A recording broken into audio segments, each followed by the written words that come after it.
Edwin, sige, go. Edwin, narinig mo po kami, Tatay Edwin? Opo, opo. Ano pong tanong? Attorney, tanong ko lang po, ano po ba yung, may expiration po ba yung, yung affidavit of loss? May ano po? Expiration? Expiration. Akala ko experience. Oo. Arinig ko Pag talaga medyo mga experience natin dyan, ha? Napunta ka na ng Chicago, mga experience na nasa isip mo, ha?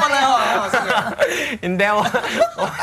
Ang affidavit of loss ay base sa iyong experience ng pagkawala ng isang bagay. Kunwari, nawala ang ID mo, nawala ang iyong titulo ng lupa, yan. So, kailangan ng mga affidavit of loss para magpatunay yan na under oath na yung experience mo sa pagkawala na yun ay totoo at nire-report mo ngayon yan sa isang ahensya ng gobyerno upang bigyan ka ng bago. So it is a supporting document doon sa claim mo na nawala.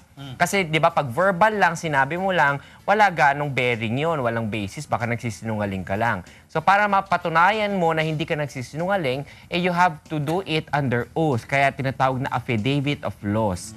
So ngayon, kanino ka mag-o-oath? Sa notaryo publiko yan. Kaya makikita mo sa baba, subscribe before me, a notary public. This person, ganyan. So walang expiration to hanggat kung hindi mo ilagay yung expiration doon sa affidavit mo.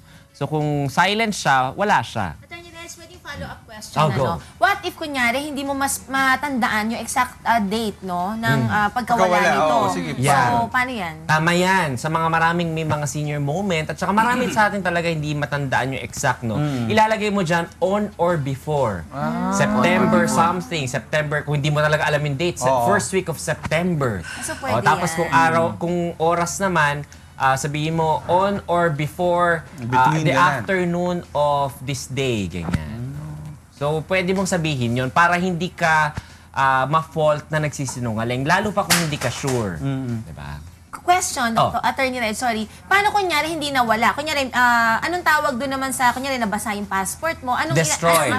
Anong tawag mo na affidavit? Affidavit of destruction or affidavit of damage. Actually, affidavit of loss rin siya. Pero minsan nilalagay nila yun doon para lang mapakita na hindi talaga nawala. Pero lost din siya kasi nawala talaga yung physical. Hindi mo na magagamit, di ba? Hindi mo na magagamit. So ilalagay mo lang dun sa affidavit mo yung rason bakit nawala. Nawala because nilagay mo sa isang Tupperware tapos hindi mo alam yung Tupperware na yon ay nininiknik or something. So gano'n.